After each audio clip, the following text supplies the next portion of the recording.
অবশেষে আলোর মুখ দেখছে চট্টগ্রামের কালুরঘাটে বহুল প্রত্যাশিত কর্ণফুলী নদীর উপর নতুন রেল সহ সড়ক সেতু।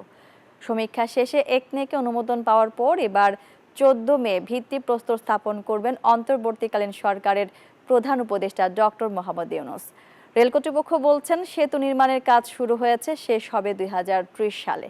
এই সেতু দিয়ে ডুয়েল গেজ ট্রেন চলবে 100 কিলোমিটার গতিতে, আর সড়ক পথে পরিবহন চলবে 65 কিলোমিটার গতিতে।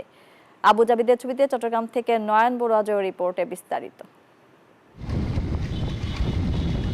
অবশেষে দীর্ঘ প্রতীক্ষার অবসান হচ্ছে কর্ণফুলী নদীর উপর নতুন কালুঘাট সেতু নির্মাণ শুরু হওয়ার মধ্য দিয়ে। আগামী 14 মে অন্তর্বর্তীকালীন সরকারের প্রধান উপদেষ্টা ডক্টর মোহাম্মদ ইউনূস বহুল প্রতীক্ষিত রেল কাম সড়ক সেতু নির্মাণের ভিত্তিপ্রস্তর স্থাপনের মধ্য দিয়ে ফিরবে কাজের গতি। কর্ণফুলী নদীর উপর বিদ্যমান রেল সেতুর 70 মিটার উজানে নতুন এই সেতু নির্মিত হবে। সেতুর দুই পাশে 2 লেন করে 4 লেনের এই সেতু দিয়ে এক পাশে চলবে ট্রেন, অন্য পাশে বাস, ট্রাক সহ সাধারণ যানবাহন। দক্ষিণ চট্টগ্রামের মানুষের বান্ডেল থাকলে প্রতি সেনমানিতে টাকা বাঁচবে। বিকাশ সেনমানি বান্ডেল কিনে জিতুন প্রতি লেনদেনে। দীর্ঘদিনের যে আশা আকাঙ্ক্ষা যে কালুরঘাটে একটা নতুন সেতু নির্মাণ, সেটা পূরণ হতে যাচ্ছে।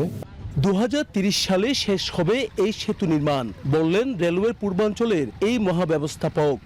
অলরেডি আমাদের যে টেন্ডারিং কেসটা সেটা শুরু হয়ে গেছে। আশা করতেছি যে এটা নির্ধারিত সময়ের মধ্যেই আমাদের প্রজেক্টের কাজ শেষ হবে। দীর্ঘদিন পর নতুন সেতু পাওয়ার খবরে খুশি দক্ষিণাঞ্চলের মানুষ। দ্রুত সেতুটি নির্মাণের দাবি বাসিন্দাদের। এটা তো আমাদের খুশির সংবাদ। এটা তো আমাদের 50 বছর থেকে আমরা থাকতেছি একটা সেতু। বাস্তবে যাতে বীজটা হয়ে যায়, এটার জন্য আমাদের প্রধান উপদেষ্টা মহোদয়কে ধন্যবাদ জানাই। বোয়ালখালী কালুরঘাট সেতু বাস্তবায়ন পরিষদের যুগ্ম আহ্বায়ক মুস্তফা নঈম বলেন, এই সেতু নির্মাণ হলে দক্ষিণাঞ্চলে দারুণ পরিবর্তন আসবে।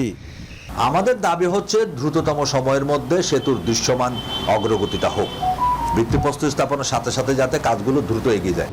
এই সেতুর দৈর্ঘ্য হবে 700 মিটার, পানি থেকে সেতুর উচ্চতা 12.2 মিটার। নয়ন বড়ুয়া জয়, নিউজ 24, চট্টগ্রাম।